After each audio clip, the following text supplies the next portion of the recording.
नमस्कार दोस्तों, better learning के ऑफिशियल यूट्यूब चैनल पर आपका फिर एक बार स्वागत है। पिछले वीडियो में हम राज्य में संप्रभुता में भी आंतरिक एवं बाह्य संप्रभुता तथा राज्य के लिए सरकार की आवश्यकता, सरकार को राज्य का संचालन करने के लिए संविधान की आवश्यकता, इन सभी बातों पर विचार विमर्श कर चुके हैं। अब हम संविधान जो सरकार को राज्य के संचालन के लिए आवश्यक है उस पर अध्ययन करेंगे, वो भी भारतीय संविधान के संदर्भ में। इसमें हमारे इस विषय में पहला टॉपिक आता है भारत के संविधान का संवैधानिक इतिहास। भारत के संविधान का संवैधानिक इतिहास 1773 के रेगुलेटिंग एक्ट से प्रारंभ होता है। आज हम उसी के बारे में अध्ययन करेंगे। 1773 का रेगुलेटिंग एक्ट, भारतीय प्रशासन में ब्रिटिश हस्तक्षेप की शुरुआत। 1773 के रेगुलेटिंग एक्ट के अंतर्गत आज हम निम्न बिंदुओं पर चर्चा करेंगे, जिसमें 1773 के रेगुलेटिंग एक्ट का परिचय, 1773 के रेगुलेटिंग एक्ट की पृष्ठभूमि, अर्थात 1773 का रेगुलेटिंग एक्ट किन किन घटनाओं के परिणाम स्वरूप अस्तित्व में आया। 1773 के रेगुलेटिंग एक्ट के मुख्य प्रावधान, अर्थात कौन कौन से प्रावधान 1773 के रेगुलेटिंग एक्ट के अंतर्गत किए गए, इसके बाद में अध्ययन करेंगे। 1773 के रेगुलेटिंग एक्ट के प्रभाव और परिणाम, अर्थात इसके क्या रिजल्ट्स रहे भारत में। इसके बाद हम अध्ययन करेंगे 1773 के रेगुलेटिंग एक्ट की सीमाएं, अर्थात ये कहाँ तक सफल रहा या फिर इसमें क्या कमियां रही, इनके बारे में, और अंत में हम निष्कर्ष जानेंगे। अब हम सर्वप्रथम 1773 के रेगुलेटिंग एक्ट के परिचय के बारे में बात करते हैं। 1773 का रेगुलेटिंग एक्ट ब्रिटिश संसद द्वारा पारित पहला कानून था जिसने ईस्ट इंडिया कंपनी के प्रशासन को नियमित किया। अर्थात इससे पहले ईस्ट इंडिया कंपनी के प्रशासन को नियमित करने वाला कोई भी कानून नहीं था। ब्रिटिश संसद ने ऐसी परिस्थितियों को देखकर 1773 में पहली बार रेगुलेटिंग एक्ट पारित किया, जिससे ईस्ट इंडिया कंपनी के शासन नियमित हुआ, अर्थात एक फिक्स नियम और कानूनों के तहत चलने लगा। यह एक्ट भारत में ब्रिटिश प्रशासन को औपचारिक रूप देने का पहला प्रयास था। अर्थात इससे पहले ब्रिटिश प्रशासनिक रूल्स भारत में किसी भी तरह से लागू नहीं होते थे। सिर्फ अंग्रेज व्यापार करने के उद्देश्य से आए थे और वो व्यापारिक कार्य किया करते थे। लेकिन 1773 के रेगुलेटिंग एक्ट के जारी होने के बाद में अंग्रेज़ों के पास यहाँ के प्रशासनिक अधिकार भी आ गई कुछ हद तक। इस अधिनियम के तहत कंपनी के कार्यों पर सरकार का नियंत्रण बढ़ा। अर्थात इससे पहले जो व्यापार करने के उद्देश्य से व्यापारी आए थे, कंपनी के सभी कार्यों पर उन्हीं का नियंत्रण था। लेकिन इस एक्ट के आने के बाद जो कंपनी के कार्य थे वो व्यापारियों से उनकी कुछ शक्तियाँ ब्रिटिश सरकार के पास चली गई। आप देख सकते हैं कि 1773 में जब भारत में 1773 का रेगुलेटिंग एक्ट लाया गया था, तब भारत में ईस्ट इंडिया कंपनी की जो इमारत थी, वो चित्र में जो इमारत दिखाई गई है कुछ ऐसी दिखाई देती थी। अर्थात यह उस समय की ईस्ट इंडिया कंपनी का चित्र है। अब हम जानेंगे रेगुलेटिंग एक्ट 1773 की पृष्ठभूमि, अर्थात रेगुलेटिंग एक्ट कैसे अस्तित्व में आया। 1765 में बंगाल, बिहार और उड़ीसा की दीवानी ईस्ट इंडिया कंपनी के पास चली गई या ईस्ट इंडिया कंपनी को मिल गई, जिससे कंपनी का प्रशासनिक नियंत्रण बढ़ा। अर्थात हम समझ सकते हैं कि 1765 में जब बक्सर का युद्ध हुआ था, तो ये चार राज्य बंगाल, बिहार, उड़ीसा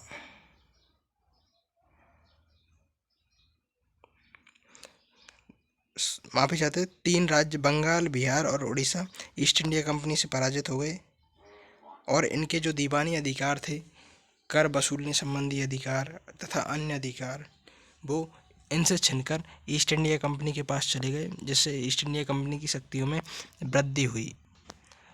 ऐसी स्थितियों को देखकर कंपनी के जो कर्मचारी थे भ्रष्टाचार में लिप्त हो गए, जिससे वित्तीय संकट उत्पन्न हो गया, अर्थात रिश्वत लेने लगे और अन्य तरीकों से व्यक्तिगत धन अर्जन पर उनका अधिक ध्यान था, और जो उनके अधीन जो आए हुए क्षेत्र थे उनका वो लगातार शोषण कर रहे थे।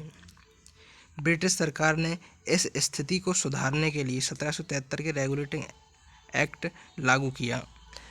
जब भी ब्रिटिश सरकार को इसकी सूचना लगी तो ब्रिटिश सरकार ने इसे सुधारने के लिए 1773 के रेगुलेटिंग एक्ट का प्रावधान किया। 1773 के रेगुलेटिंग एक्ट में जो प्रावधान किए गए थे उन्हें हम इस प्रकार देख सकते हैं। बंगाल के गवर्नर को गवर्नर जनरल बनाया गया। पहले गवर्नर जनरल वॉरेन हेस्टिंग्स बने, जिनका कार्यकाल समयावधि 1773 से 1785 तक रहा। गवर्नर जनरल को 4 सदस्यीय कार्यकारी परिषद द्वारा सहायता दी गई, अर्थात गवर्नर जनरल के कार्यों को सहयोग प्रदान करने के लिए एक परिषद गठित की गई, जिसमें 4 सदस्यों का प्रावधान था। 1773 का जो रेगुलेटिंग एक्ट था उसके तहत सुप्रीम कोर्ट अर्थात सर्वोच्च न्यायालय की स्थापना का प्रावधान हुआ, जिसकी स्थापना 1774 में कलकत्ता में हुई। इसके बाद में ईस्ट इंडिया कंपनी को अपने कार्यों की वार्षिक रिपोर्ट ब्रिटिश सरकार को देनी अनिवार्य थी। इससे पहले ईस्ट इंडिया कंपनी अपने कार्यों की कोई भी रिपोर्ट ब्रिटिश सरकार को नहीं देती थी, लेकिन 1773 के रेगुलेटिंग एक्ट आने के बाद ईस्ट इंडिया कंपनी को अनिवार्यता कर दी गई कि वह अपनी कार्यों की रिपोर्ट, जो भी उन ईस्ट इंडिया कंपनी के जो द्वारा कार्य किए गए उनकी रिपोर्ट आवश्यक रूप से ब्रिटिश सरकार को सौंपे। इसके बाद हम अब जानेंगे रेगुलेटिंग एक्ट 1773 का जो रेगुलेटिंग एक्ट था उसके प्रभाव और परिणाम क्या रहे। इनमें पहला है, यह ब्रिटिश सरकार द्वारा भारत में शासन को नियंत्रित करने का पहला कदम था। अर्थात इससे पहले, अर्थात 1773 का जो रेगुलेटिंग एक्ट है, इससे पहले भारत के शासन को नियंत्रित और नियमित करने का ब्रिटिश सरकार ने कोई भी अधिनियम नहीं बनाया था। अर्थात यह भारत में शासन को नियंत्रित करने का पहला अधिनियम था जो ब्रिटिश सरकार द्वारा बनाया गया। न्यायिक प्रणाली की स्थापना हुई, जिससे ब्रिटिश कानून भारत में लागू हुआ।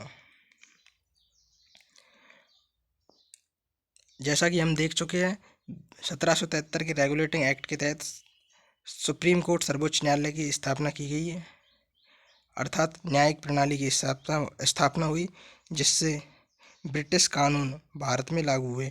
न्यायिक प्रणाली की स्थापना से ब्रिटिश कानूनों का लागू होने का मतलब है जो कानून थे उनके संरक्षण के लिए न्यायालय स्थापित हुआ है। अगर न्यायालय नहीं होगा तो कानून लागू करने का कोई औचित्य नहीं रह जाएगा, क्योंकि कानूनों की पालना करे या ना करे इसकी सज़ा कोई ना कोई तो देगा। तो जब तक सज़ा देने के लिए न्यायालय नहीं होगा तो कानूनों की पालना नहीं होगी, तो ब्रिटिश कानून ठीक ढंग से लागू नहीं हो पाएंगे। अर्थात न्यायिक प्रणाली की स्थापना हुई, जिससे ब्रिटिश कानून भारत में लागू हुए। अर्थात दंड का प्रावधान होगा तो कानून अच्छे से लागू होंगे, यह पंक्ति यह कहना चाहती है। प्रशासनिक व्यवस्था में सुधार हुआ, लेकिन गवर्नर जनरल और उसकी परिषद में मतभेद होने लगे। 1773 का जो रेगुलेटिंग एक्ट था उससे प्रशासनिक व्यवस्था में तो सुधार हुआ, किंतु आपने देखा था कि 4 सदस्यीय परिषद गवर्नर जनरल के प्रशासनिक सहयोग के लिए गठित की गई थी, किंतु गवर्नर जनरल इससे पहले जब गवर्नर के रूप में कार्य किया करता था तो वह अपनी मनमर्जी से कार्य किया करता था, लेकिन अब परिषद उसको सलाह या सुझाव देती थी और उसके कार्यों पर नियंत्रण रखती थी और उसकी रिपोर्ट ब्रिटिश सरकार को देती थी। इसलिए गवर्नर जनरल और 4 सदस्यीय जो समिति थी, परिषद थी, उसके बीच मतभेद हो गया। भ्रष्टाचार पर आंशिक रूप से नियंत्रण हुआ। 1773 का जो रेगुलेटिंग एक्ट था उसमें कई सारे नए कानून आए, नए नियम आए, जिससे भ्रष्टाचार नियंत्रित तो हुआ किंतु पूर्णतः नियंत्रित नहीं हो पाया, आंशिक रूप से ही नियंत्रित हो पाया। अब हम जानेंगे 1773 का जो रेगुलेटिंग एक्ट है उसकी सीमाएं और आलोचनाएं। गवर्नर जनरल और उनकी कार्यकारी परिषद के बीच लगातार मतभेद होते रहे, जिसके बारे में हम पहले भी जान चुके हैं कि 4 सदस्यीय परिषद गठित की गई थी जो गवर्नर जनरल के सहयोग के लिए थी, किंतु गवर्नर जनरल एवं परिषद के मध्य में मतभेद हो गया। सर्वोच्च न्यायालय और कंपनी की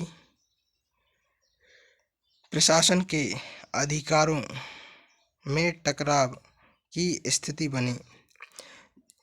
सर्वोच्च न्यायालय की स्थापना से पूर्व जो 1773 के रेगुलेटिंग एक्ट के तहत सर्वोच्च न्यायालय की स्थापना की गई थी, उससे पूर्व सभी अधिकार कंपनी के पास थे। लेकिन जब सर्वोच्च न्यायालय की स्थापना हो गई तो कई सारे न्यायिक अधिकार कंपनी से सर्वोच्च न्यायालय को दे दिए गए। तो इससे कंपनी एवं सर्वोच्च न्यायालय के मध्य टकराव की स्थितियाँ हो गई, क्योंकि अगर किसी के अधिकारों में कमी होगी तो उसे अच्छा नहीं लगेगा, स्वाभाविक सी बात है, तो कंपनी को बुरा लगा। अतः दोनों में टकराव की स्थिति उत्पन्न होना वाजिब है। ब्रिटिश सरकार का नियंत्रण सीमित था और कंपनी अभी भी शक्तिशाली बनी रही।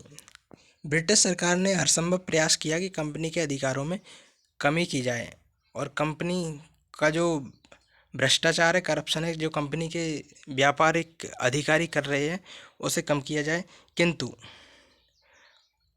कई सारे रूल्स बनाने के बाद भी कंपनी के पास अधिकार रहे और अधिकार नहीं थे उनमें कंपनी टकराव के साथ कार्य करती थी। जैसे टकराव सर्वोच्च न्यायालय के साथ था और जो गवर्नर जनरल की शक्तियों को कम करने के लिए 4 सदस्यीय परिषद गठित की गई थी उसके साथ, और गवर्नर जनरल के साथ उन दोनों में टकराव था।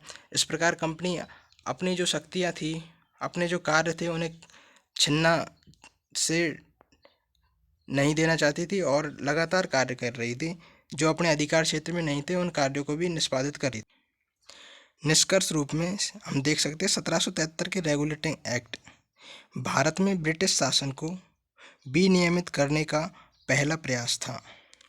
इससे पहले कोई कानून नहीं बनाया गया था, तो भारत में जो ब्रिटिश शासन है उसे निष्पादित करने का 1773 का रेगुलेटिंग एक्ट पहला कानून था।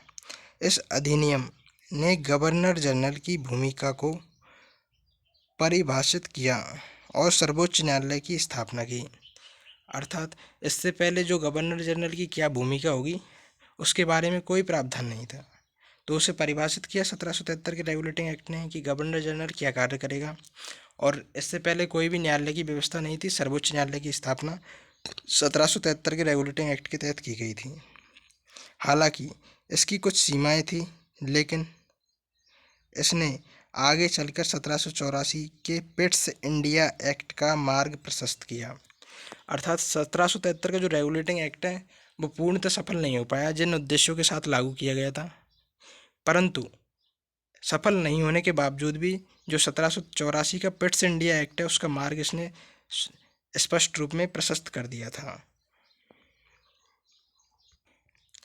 धन्यवाद।